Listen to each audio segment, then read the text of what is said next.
Thanks for coming today. My name is Sarah Paciglio. I work in the research division at ARB, and I just wanted to give a brief introduction to the suite of behavioral research projects that we have at ARB and sort of describe how this project fits into that group of projects. So I'm sure most of you are familiar with AB 32 and the executive order that mandates that California reduces our greenhouse gas emissions. And ARB is the lead agency responsible for implementing AB 32 and developing the scoping plan, which provides a roadmap to achieve those reductions.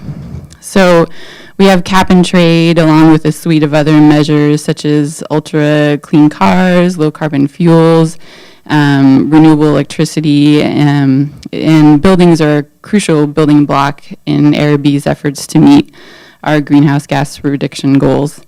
And how people interact with buildings and cars and other technology is a major factor behind energy consumption and this greenhouse gas reductions. And these opportunities are, low-cost opportunities, and they're just a nice low-hanging fruit for meeting our greenhouse gas reduction goals. And for the building sector, the 2008 scoping plan solidified California's commitment to green buildings, leading the way with state buildings, improving building standards, continuing to raise the bar with voluntary efforts, and greening existing buildings. And we just released the update to the scoping plan in February, and you can find that draft on the web. And that draft has set actions to continue to cut emissions in the building sector, in new construction and existing construction, but then also in operations and management of certified green buildings. So understanding how factors such as social norms, economics, and values can influence decisions around energy use and travel and product consumption can help us identify strategies and tools to encourage behavior that reduce greenhouse gas emissions in multiple sectors. ARB's research efforts relating to behavior and technology focus on the built environment and transportation, which are collectively responsible for a major portion of both greenhouse gas and air toxic emissions. So we've recently wrapped up 3 projects in the residential sector. In August 2013, we gave a seminar on those 3 research projects, and they were looking at strategies and opportunities to influence voluntary energy reduction in California homes. And ARB has several current and upcoming research projects that will explore household vehicle choices and transportation and land use patterns. And then it's just a small list of our research partners that we coordinate with through coordination groups and direct contact. And we coordinate on topics of buildings and electric vehicles and transportation and land use.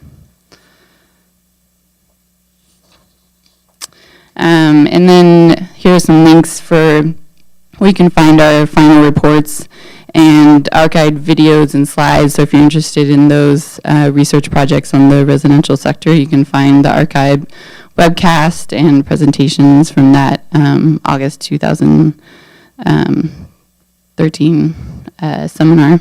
And then also I encourage you to join our listserv that will give you announcements for upcoming seminars and other research activity, and feel free to contact me as well for this project. And so today's seminar is going to be presented by Mithra Mwezi, and she will be presenting a project and whose objective was to identify behavioral and social and organizational strategies to reduce energy use and greenhouse gas emissions from California's commercial buildings and develop improved occupational models of how energy and comfort are managed in commercial buildings. And Mithra is a member of the research faculty at the School of Urban Studies and Planning at Portland State University. and she specializes in studying interactions among people, energy, and buildings, combining social sciences with quantitative analyses. And Dr. Mwezi received her doctorate from UC Berkeley, go Bears, in anthropological folkloristics, which is kind of a mouthful, and a master's from UC Berkeley in statistics. And prior to her position at Portland State University, she worked for many years in the Environmental Energy Technologies Division at LB&L. So with that, we'll get started.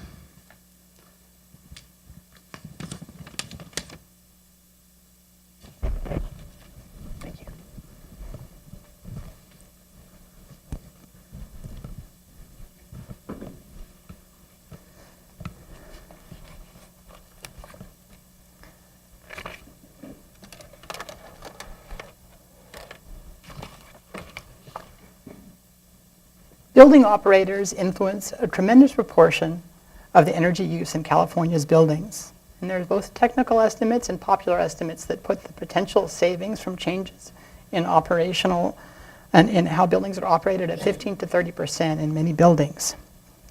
But so far there's been only a very selective and limited way of looking at this potential. And the point of this project is to look at that potential in a different way. First, I want to thank the Air Resources Board for funding this project, especially Sarah and Susan Wilhelm. And doubly, I want to thank them for funding a social science project, which is unusual in this field. And also, I want to acknowledge the research team. This is John Goins, formerly of Center for the Built Environment at UC Berkeley, now at PNNL. Christine Hammer at Sustainable Design and Behavior. Alan Meyer, who's here in the audience, and Lauren Lutzenheiser at Portland State University, and also the very many informants and supporters of this project. So this is the only line graph you're going to get. The blue line here shows the energy consumption in the US commercial sector. And you can see that's increasing. You expect that because population is increasing. This is between 1980 and 2010. But also the energy consumption per capita is increasing, a 27% increase. You can see it flattens out in the 2000s, but it's still increasing. So I want to talk about in a simplified way the usual approach to thinking about how you could reduce energy in these buildings.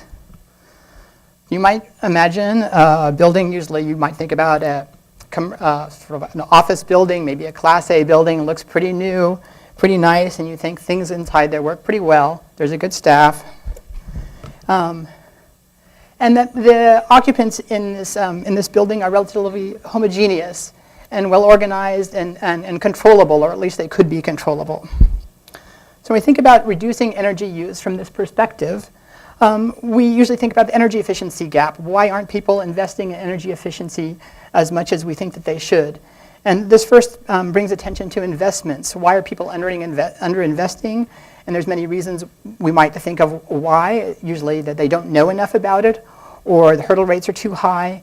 And primarily mixed incentives or split incentives, meaning that the people who have the opportunity to save energy, the best opportunity to save energy, are not the ones who benefit from that saving. So this is sort of the fundamental problem that's been recognized for decades about saving energy in commercial buildings. Massive mixed and split incentives. We also think about behavior in commercial buildings, and usually it comes down to people saying that occupants aren't really behaving properly, or they don't know how to behave properly, or they expect too much of their buildings. And sometimes we talk about staff not being properly trained, or that occupants and staff have too much control over what's happening in the buildings. So when we start from that perspective, we have a set of solutions that sync with that. And first, it starts with technology, up there in the red or rust color, whatever it is. More efficient technology, more efficient control, commissioning and retro-commissioning. And these would be incented by lowering the price, otherwise making it easier, or sometimes giving sort of honors to buildings that operate well. And then secondly, we think at a level about occupants, changing what occupants do, changing what they expect, maybe operator training and putting rules and guidelines down so people behave in a particular way, and then leadership, making this all important. So does this work? It works sort of. But I think it's only a fairly superficial way of looking at what's happening in the building. So the point of this project is to actually look inside the buildings a bit more and to see what's going on and why things don't work as we think that they should work.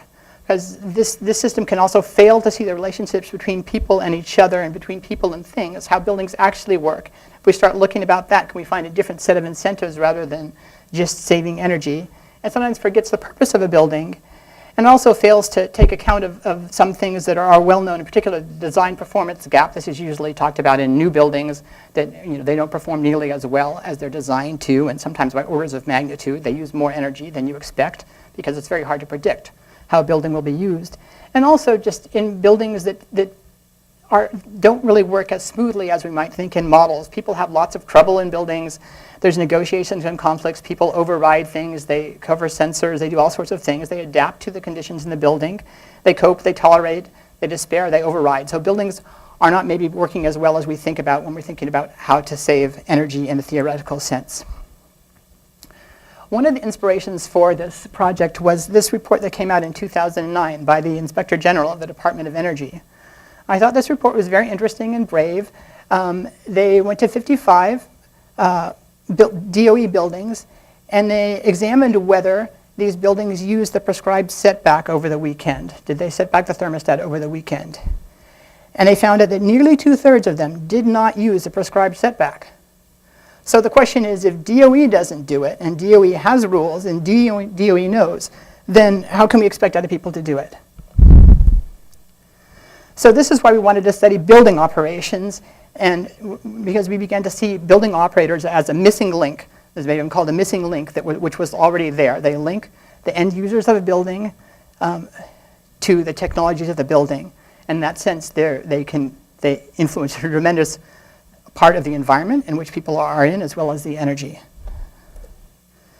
There was 3 stages to this research. We started with background. First, we had a stories workshop, and I'll tell you a little bit about that next. We also analyzed occupant survey data that had already been collected by the Center for the Built Environment at UC Berkeley, and we looked at energy and emissions data. And with that background, we started to talk to building operators. We interviewed a number of building operators, as well as other experts, facilities managers, energy managers, researchers. And what we asked them was based on what we learned from the stories workshop on the occupant survey data analysis. And then after that, we went into 4 California buildings, and we used surveys, interviews, and visits, talking between the research teams, between the building operations teams, the facilities managers, and the occupants, trying to see how these groups sync together, how they see things the same and how they see things differently.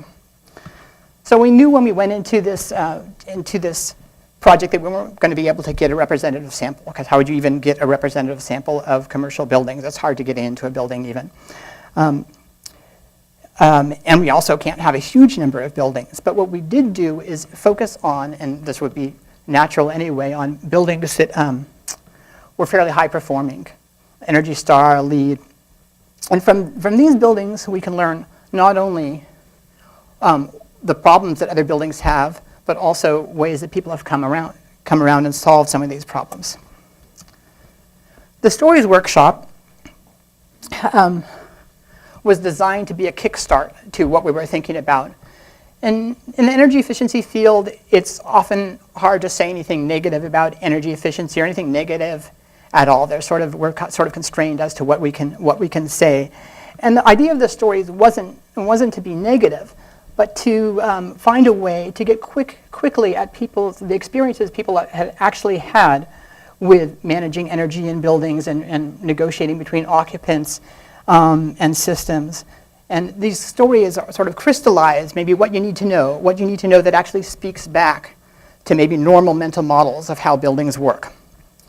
And we found out, for example, things about building management systems may not work as well as you think that they do, or that sometimes executive orders might not make any sense at all, or maybe even how people actually manage occupant complaints in a way that you might not expect. So we use these to sort of seed our interviews. This is what I'm going to talk about. This is the outline of the rest of this talk. First, I want to start with the question of what is the operator job. The Bureau of Labor Statistics publishes an occupational handbook. There's no entry for building operators. The closest thing is for a stationary engineer. And the stationary engineer job is described as basically maintaining and operating boilers, steam engines, things like this. The training is required is that they say that the normal entry-level requirements are a high school education, and the rest is on-the-job training. The median salary is $52,000 a year, and the job outlook is slower than average. So this is consistent with some ideas of building operators being a very technical job. But when we talked to the building operators, they had far more experience, talent, analytical capabilities, and far more requirements for good communications than anything indicated in this job description. This is a mind map that I really liked. I guess you can't read very much of it. This is for facilities managers, and building operators aren't facility managers, but this gives you an idea of all the different systems that are in buildings. The many sorts of things that there are to manage, and the many sorts of communication channels that there are. So just a picture of how complicated a building is. So how are buildings working now? This is my version of the blind man and the elephant. And so the first question you should ask, that you'd ask to me, how are buildings working now, is how are buildings working for whom? And because they can work in different ways for very many different people. And I want to give the occupant perspective because I think this is surprisingly often missed. So first of all, people often don't want to be in the buildings they're working in. They might be at work, or it might be the building itself. And even Gallup says this. These are two reports from Gallup. They estimate that only less than 1/3 of the people at work are engaged with their workplace, whatever that means. And they also show that the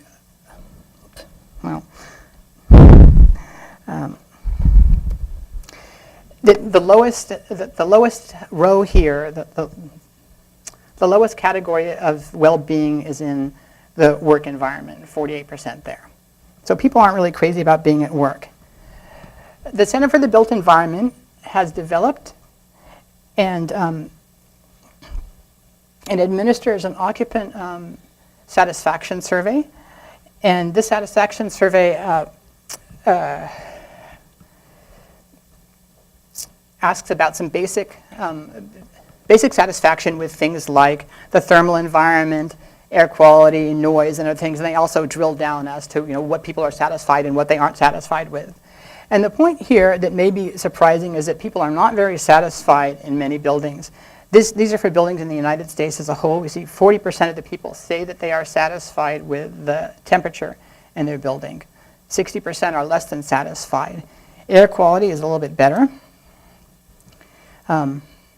Noise about the same, and speech privacy even worse. More than 2/3 of the people are dissatisfied with the speech privacy in their work environments. So overall satisfaction with the workplace and the building are higher than this, but these individual components of the indoor environment are not very satisfying to a lot of people. Which leads to complaints. A facilities manager we talked to described the building operator's job as being dominated by three things: by work orders, by complaints, and by building rounds. And when we talk to building operators, the phrase that came up the most, the metaphor, is firefighting. That is, it's important to react quickly, and it's important to stop problems before they get too big. And this is not a fault of building operators. It's actually the way that the operations job is set up. And I think this quote puts it well. Building operators respond to occupants in reactive mode because they have to. They have to solve problems as needed. This is how they know that there's a problem. And if you want to do more, you need a lot of people, and you need somebody to manage these people. This is not the direction that building operations is really going. Staffs are shrinking, and there's more and more attention to automation and how we can kind of get rid of this sort of interactive aspect. In our case studies, we asked the building operators and other and others in the building, we started with 3 basic questions. What do you consider a good building? What do you consider good operations? And what's a good occupant? And I'm just giving the answers to good building. All of the answers are interesting, but I was especially interested in this one for the large owner-occupied office where the outsourced operations team. The answer was a good building has no complaints. So complaints, this operator in particular explained further, are a reputation threat. They're a threat to the building, the reputation of the building, and especially if the building is rated highly, if it's LEED, if it's Energy Star, this is really a bad thing. It's also a threat to the reputation of the team. So problems are a big deal, and keeping people content. But this is difficult because of the huge variety of occupants that are in a building. So we can see people have different levels of clothing, they have different levels of activity, they have different levels of power. You can see that here, and there's even different conditions within the building. There's one place it's sunny over here, another place it's raining. So there's different conditions in a building, and buildings maybe cannot, at least in most states, actually maintain the environment that the design guidelines say that they can. So this is a fundamental problem. We asked building operators how they balanced occupant comfort with energy use. And some people thought this was kind of a funny question, a bizarre question, because the immediate answer was, well, you don't. And we did get a variety of answers. And as one person says, I'm starting from the gold and going clockwise.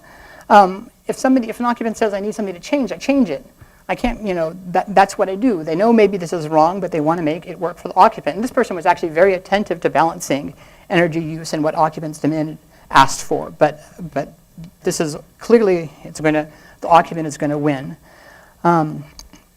Another operator stressed how important maintenance was. And maintenance is another thing that sort of gets kicked out, especially under funding difficulties. Then finally, people also really acknowledged the social dimensions of complaints, how important it was to actually recognize a complaint as a social interaction, as coming from someplace social. Just showing up seems to help. Often we don't fix problems because there is no problem. Well, there may have been a problem so it's all a matter of what you think, but this is one way of saying it, or you manage that complaint away. You want the complaint to stop, but you don't necessarily have to change anything. You can say, I can't change anything, maybe because you can't. And then finally, this operator, in a relatively new building, deferred most of his decisions to the design guidelines and to what was in the BMS. So they look at the BMS, they look at the design guidelines, and if it's working as it's supposed to be, that was considered working okay. A building management system or building automation system. So occupants get blamed a lot for causing energy consumption in buildings to go up, but it's a little bit more complicated than that, as not all occupants complain. In fact, there may be a fairly small percentage of occupants that actually complain. And sometimes the complaints are not about providing not enough energy services, but too much. There's too much air conditioning in the summer is almost as common a complaint as having too little air conditioning in the summer, and similarly for winter. But some of this sort of reticence to have complaints, or the complaint avoidance, leads to sort of conservative operation of buildings. And we talked to a number of building operators who mentioned that they had narrowed the deadband. The deadband is the range of temperatures that they're using to operate the building. And they did this because they want to avoid complaints. So there's rules, but we adjust those rules. And similarly for things like when heating and cooling should stop or start, there's a tendency to make sure that it's there rather than to risk a complaint. So it sort of accretes just to avoid complaints. And also, buildings are not like houses. It took me a while to understand that. It takes a really long time to heat up a building, to cool down a building, and this is one reason why it's easier to adjust lighting, because lighting is immediate, and you know what's going to happen. You can see it. And that was a placebo thermostat there. Apparently, I don't know, but apparently that some people say more than half of the thermostats that you think that are in the buildings don't actually do anything. So, so all this leads to a sort of inertia. And one facility manager we talked about how difficult it was to make changes sometimes. As anytime you make a change that's visible, that people react, and they'll complain. They'll complain whether or not the complaint has any basis at all. And this can actually stop any sort of change too. So this is particularly important when you're trying to change technology, but even other sorts of things. So it's difficult to make changes. You have to manage these changes so that it doesn't blow up in your face. And here somebody gives the example, if there was 3,000 people, 5 people complain, you can't react just to 5 people. Unless, well, it depends on the people. So we also asked how, we know that energy is invisible, and clearly building operators are managing energy services, and they're managing them so they don't waste energy necessarily, but how does this sync with the idea of managing energy as opposed to managing energy services or managing energy consumption? This is, so we asked people how much energy data that they saw. And one person who was actually very attentive to energy said he didn't spend more than, he was thinking about energy all the time, but he didn't spend more than 10% of his time on looking at energy data. We also asked some of our building operators how often they saw a bill. Did they see energy bills? And many did not see energy bills. And this was surprising to me, and how invisible. Somebody else pays these bills. They didn't even know how much the bill was. Would it help if they knew or not? I'm not sure, but there's interesting questions that come up. For example, there's a demand charge on here. The demand charge is for, usually say the 15 minutes during the month that you have the highest consumption. And so in this case, it's 1/3 of the bill, and it's often 1/3 to 40% of the bill. So this is an extremely important part of the energy bill. It's not energy consumption, it's the energy bill, and we were told time and time again, we don't care about how much energy we're using, we care about how much it costs. So do people know about the demand charge? I don't know. Some clearly do, but I'm not sure how well known it is. And if I were managing energy, and if I were trying to reduce the bill, I would pay a lot of attention to demand, because you could get so much more bang for the buck reducing your energy bills this way. But the building operator who was talking about these in particular said, and this has implications for greenhouse gas emissions, because so much of the bill is at 15 minutes of the whole time period, as opposed to the vast, like the 99% of the other time. So greenhouse gas emissions do not sync with a demand charge. The building operator I talked to said something a little bit different. He said he thought the demand charge made you pay a lot more attention to energy because it was so high. You'd want to focus on it, made you think about energy.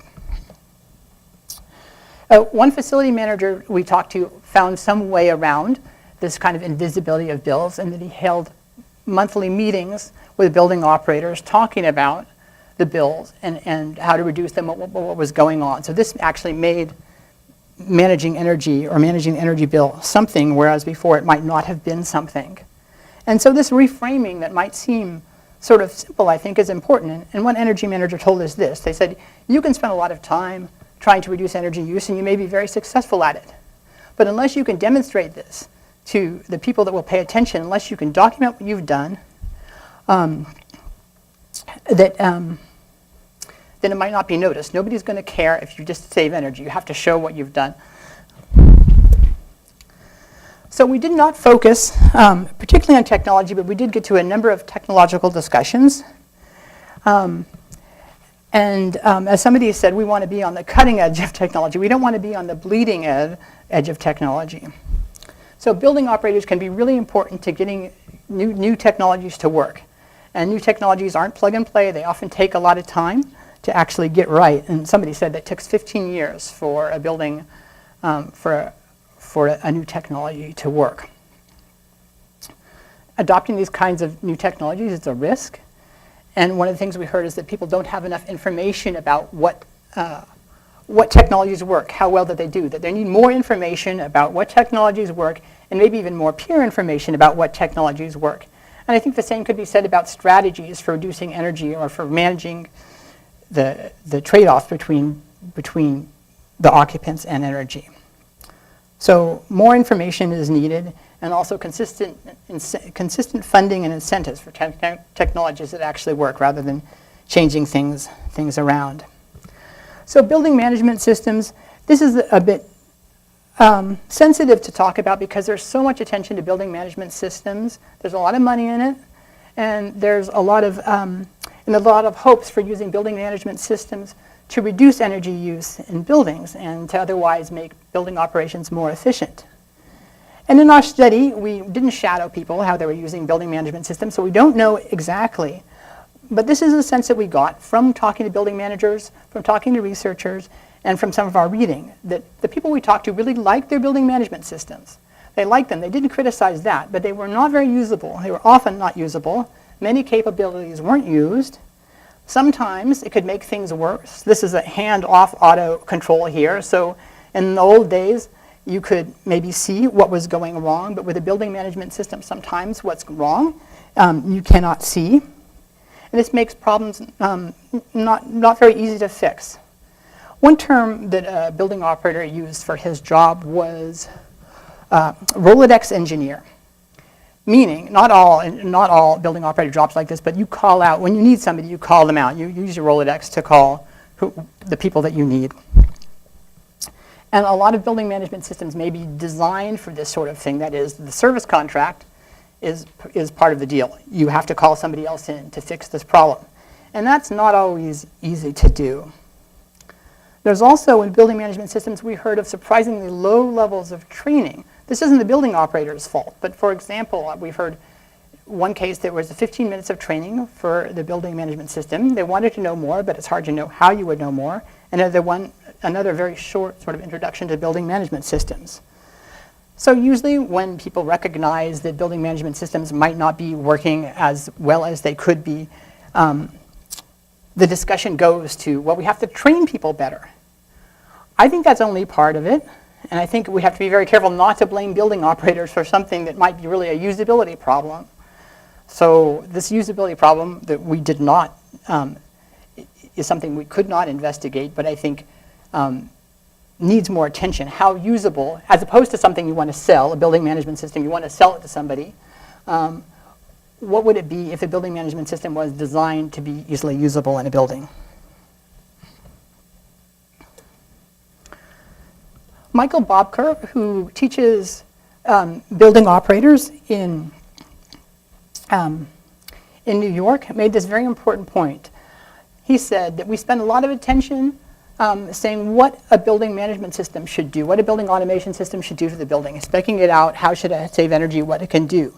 But there's nothing parallel to what a building operator should do. How should what do we expect a building operator to do with respect to a building management system? And what do we expect the building operator job to be overall? It's not specced out very much, and it's sort of stuck in this, this old BLS definition. And one of the problems, I think, is this, that you can have all the initiative you want, you can have all the skills you want, but if people don't listen to you, and if you're not respected, then there's only so far that can go. Operators often get the feeling that they aren't worth much from their bosses. So this really can stop things in their track. That building maintenance is perceived as second class. No one wants to know about it until there's a problem. And the solution, this is what an educator said to us, is that we have to professionalize the technicians in their role. And by professionalize, I don't mean that in a pejorative way.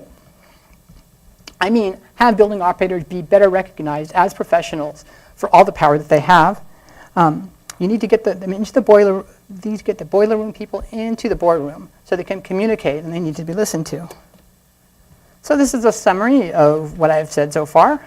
Operations isn't a simple technical job. Complaints are a big deal. There's often not enough staffing, budget, funding. No one person is in charge of energy. People avoid energy waste, but that's not the same as an analytical style of reducing energy use. Occupant satisfaction is already low, so we can't be blaming occupants for this increasing energy use. At the sector level, despite all the increasing efficiency, energy consumption is still going up. And some of the discussions about how to reduce this are really stuck in this idea that the split incentives are so massive that we really can't do anything about it, or not really looking about what other sorts of incentives we can find within a building to actually start capturing more of these savings that could be available. So we learned from talking to our building operators, facility managers, that we think that there are ways that it's possible to save more energy than is being done, but it requires a different way of looking. It requires recognizing incentives that are already there in the building. Incentives, for example, to improve the indoor conditions for occupants, or incentives for operators to actually be rewarded for doing a good job. I have 4 areas of recommendations.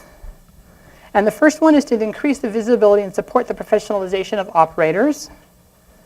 California does not have a required certification, but something like this could be considered, or even if it isn't considered, more attention to what kind of training is required, and especially inserting some sorts of formal energy training into this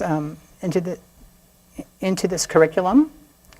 And then to promote the building operations as a green job. And it's a green job for 2 reasons. First, because it could be essential to sustainability and to reducing greenhouse gas emissions, and also to improving the environment within the building.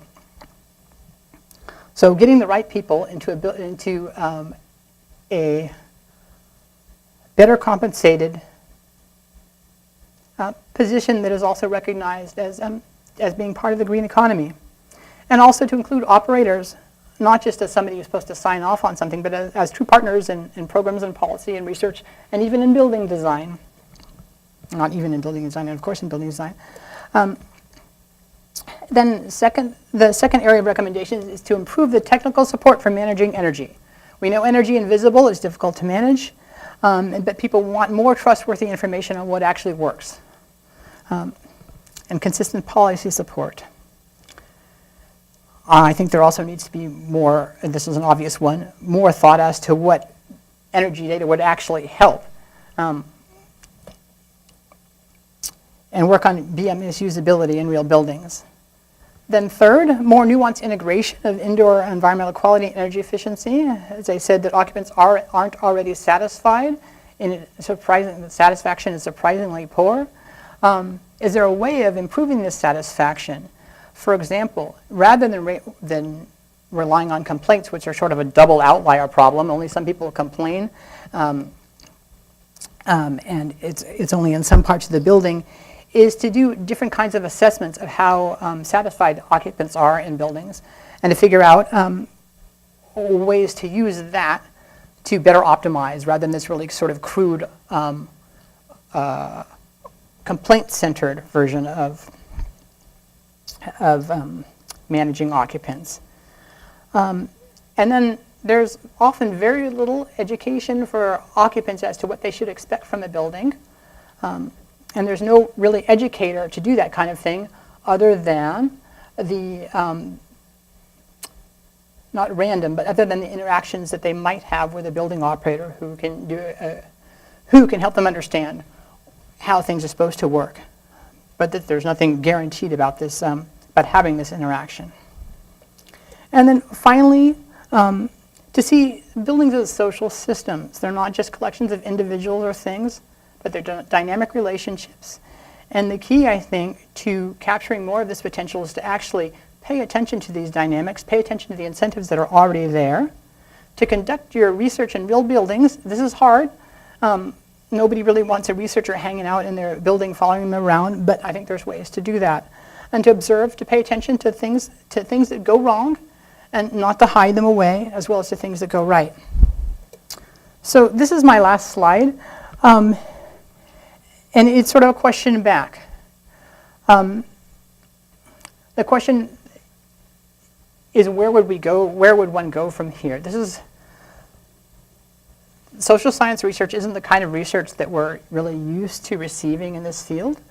I can't give quantitative estimates, and at certainly this level I can't give exactly actionable. We've tried as hard as we could to give practical recommendations, but we can't give something exactly actionable. So that's the question. Is there a way to make this sort of social science research as useful as possible for policymakers and for other researchers?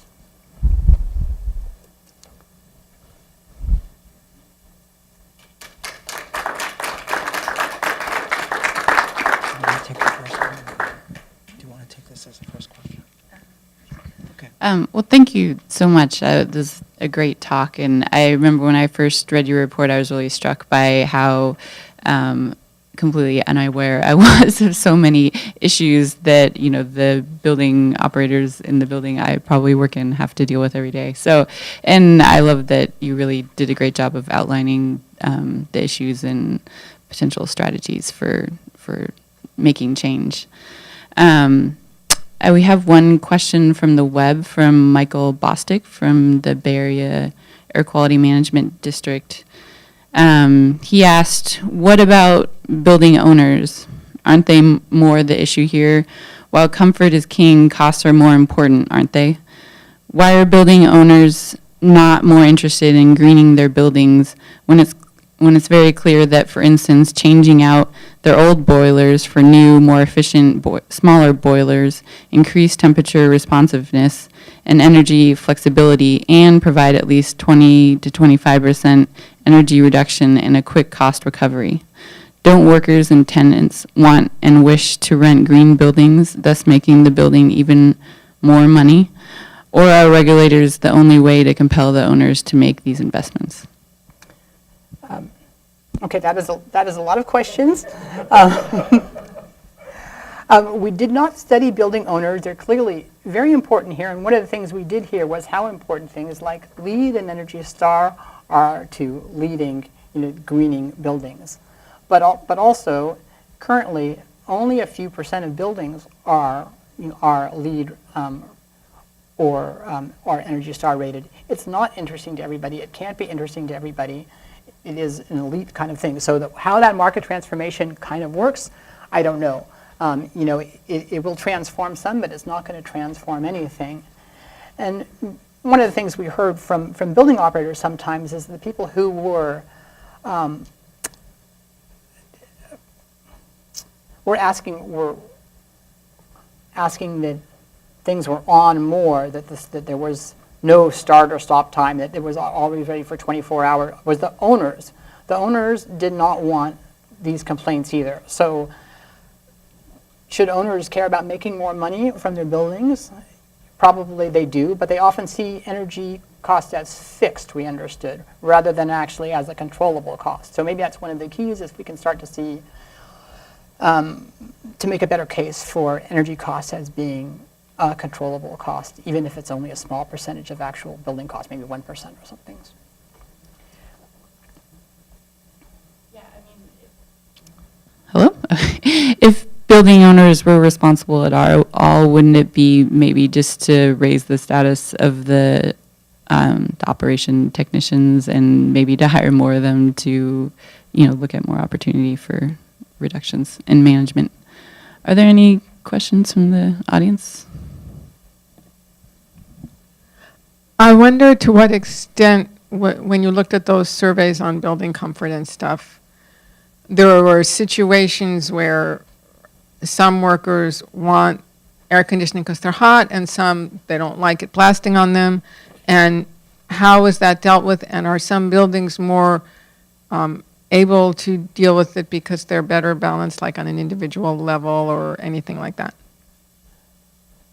I think there are also a whole mess of questions there in terms of, there's certainly a lot more attention now to how much one might be able to do with personalized controls.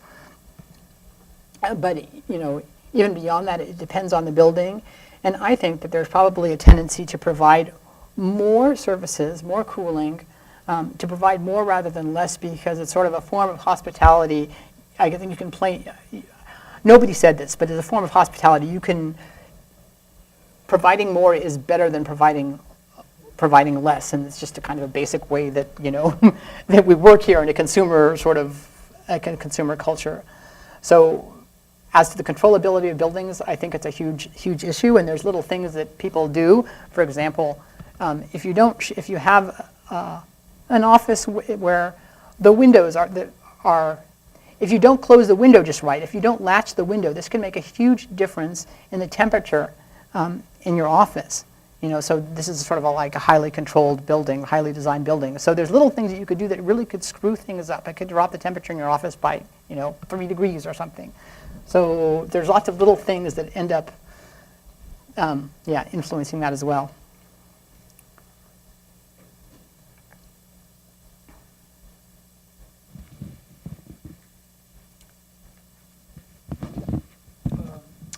One thing I hear on the TV all the time lately has to do with the what they call the hole in the labor market. You know what I'm talking about? The fact that automation, I think they're robots, stuff like that, which I don't know anything about, but they keep taking over people's jobs. And most of the jobs they're taking over are the jobs that we used to call the solid middle or working class. They didn't have to have, they got a high school education, but they could still get good jobs. And that day seems to be disappearing. It sounded like the kind of job you're talking about might be one of those jobs, because you said they were getting paid $52,000, and all they needed was a high school education. Am I right? That's what the BLS says for. Okay, so is there a lot of, so that's an interesting job category from the perspective of this problem that we're hearing about on TV. So I thought you might want to comment. How does it help? Do your recommendations, I can make them more, do the recommendations you're put forward, professionalization, more technicians, does it help, hurt, how, and any ideas you might have? The whole idea of the professionalization, that area was to make, was to create more value, was to make it clearer that there's value in these jobs. And I think particularly that was a recommendation for starting to see building operations as a green job.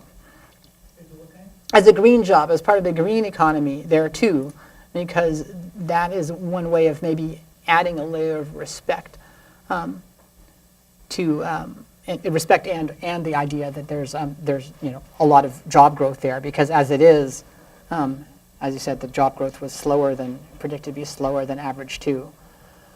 Are you still talking about professionals and high school education? Well, professionalization, I think it really depends on what you mean by professional. What I mean here is, somebody who is recognized as doing a good job and has a certain sort of set of skills, whether it's from high school education or not.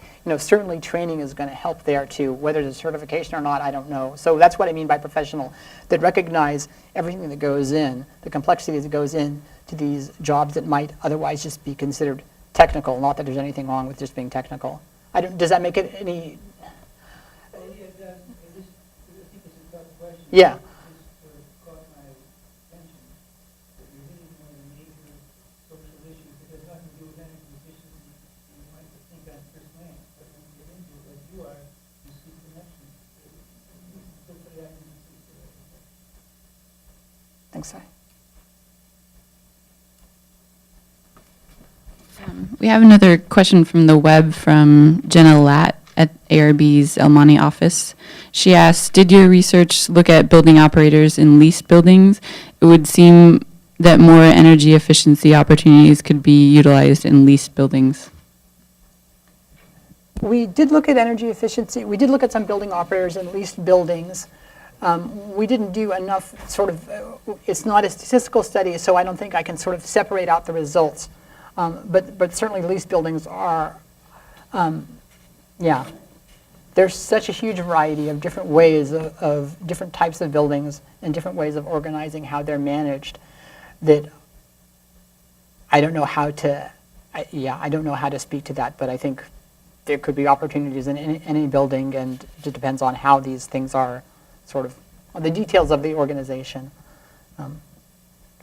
Okay. I have another question from Brad Acker from University of Boise, or University of Idaho. Do the utility companies have enough data to be able to make operator training incentives? Does California have such incentives? I don't know the answers to those questions, and that'd be a good.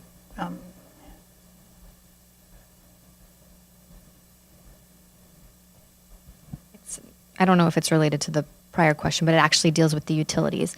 So I know that a lot of the utilities in California offer services to commercial buildings, like free audits and demand response programs. And I'm wondering if in your research you saw if there was a relationship that had developed between folks that were operating the buildings or even maybe managing them and their local utilities.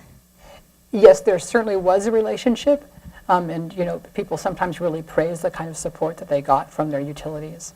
But we didn't get into a lot of details about what actually they liked, but they certainly valued that.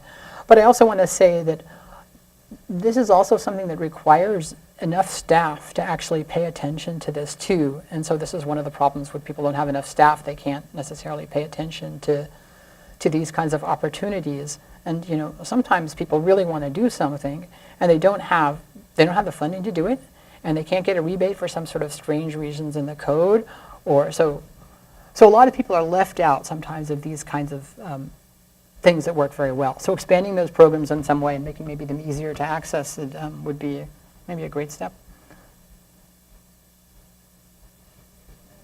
Last questions?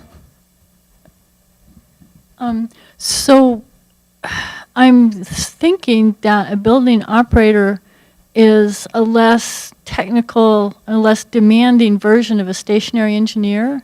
That a stationary engineer would be for a big building or a big, industrial facility, or a building operator would be for an office building. Is that accurate? I don't see it that way, and I mean, one of the complications is there's not even a job definition in the occupational handbook for what a building operator is, and this sort of definitional problem is, yeah. So is this a vocation or a job that arose because of the whole, automation and the lights and the, that modern buildings are more sort of precise in a way? The precision is, That they need more management. well, yeah, I think buildings have always needed management. The precision is certainly a different level too, and I've tried to look some into the history, and it's actually hard to find very much history of what building operations are. I mean, it first started as shoveling coal. It's clearly way more complicated than that. Maybe the definitions haven't kept up with that too. And there's certainly some sorts of transformations in what building operators do, maybe less to a technical job to more of a white collar type job where you're less allowed to even touch things. But I don't know the details of that evolution, and it's hard to find even any statistical data on who's where. So in your research, did you get a feel for the quality of the operating manuals that come along with these systems? Well, he didn't get the sense there was a lot of manuals. And even if they were, we didn't get the sense that people necessarily would use them. And one person told us that it takes 5 years to learn a building. So this is also sort of an evolutionary problem, because this is not the kind of thing, how you run a building is maybe not necessarily very well documented. You learn it from other people. And often, we heard several times when one building operator comes in, because the other person leaves, there's not any sort of transition period. So sometimes there's not even a training period there at all. So you have to relearn or redo. So it would be really wise for companies to get the outgoing people to document. The automation of all of this stuff, it strikes me that it helps people to stop paying attention. There's a lot of stuff in social studies of technology about that kind of thing, that it does, by taking hands off, you're losing a lot of things, especially because buildings are always changing, and you need somebody there to see what's changing. And if you automate it, that person is not necessarily there, I think. The last question I have is about LEED. Now, I understand that some LEED buildings don't perform the way that they were expected to, and I'm wondering if some of this is the building operation. Did you get any sense of that? Yeah, I know there's a lot of controversy and a lot of publications about whether LEED buildings are doing what they're supposed to do. And we did not do a study that could actually highlight or sort of illuminate any of that kind of thing. But certainly, better operating manuals even? we didn't look at that, and yeah.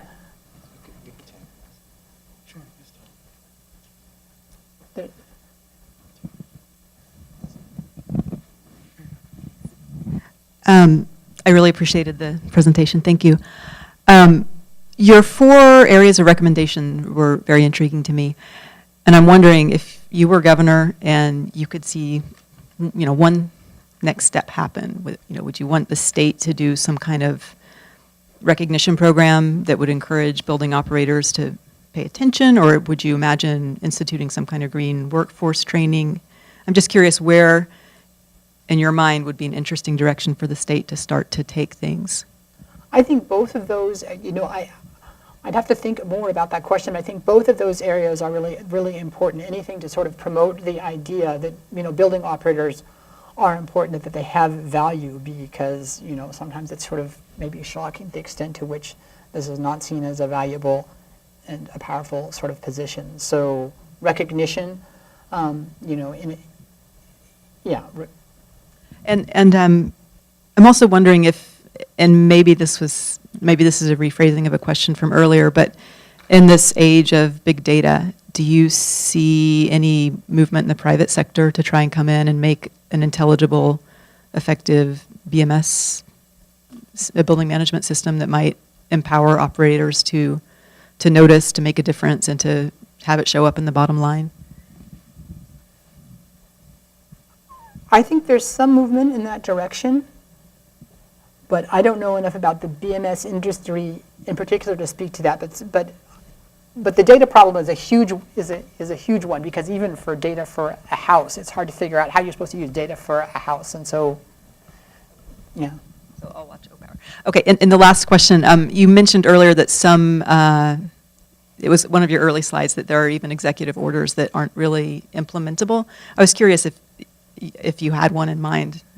Well, this executive, we had a number of times where we could see a list of what people were supposed to do, and that they weren't followed. We saw that. And this particular story was one about where the executive order was that all buildings should reduce their temperature, indoor temperature 2 degrees to save energy. So there's an energy conservation thing, and we've heard several versions of this. So the problem is that in California, that most buildings are cooled almost every day of the year. So by reducing this thermostat set point, you're actually increasing the energy consumption because you're increasing the cooling. So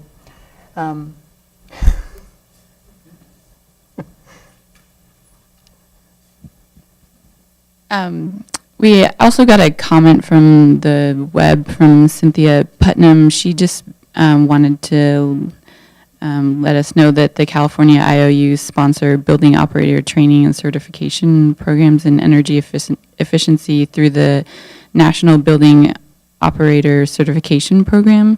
And the website is www.theboc, all one word, .info, in case anyone's interested. And I just wanted to comment there. We are aware that there's a lot of, actually, there's Laney College, there's all sorts of, there is a lot of training and effort in this area too. And part of what we want to do is to help increase this effort and make it as valuable to as many people as many people who own buildings and are in a position to support building operators as possible. Yeah, well, thank you all for coming. I'm sorry we had a late start with the technical difficulties. If you have additional questions for Mithra, I'm sure she'd be able to answer them one-on-one. And feel free to email me if you have additional questions about ARB's research. So thank you for coming.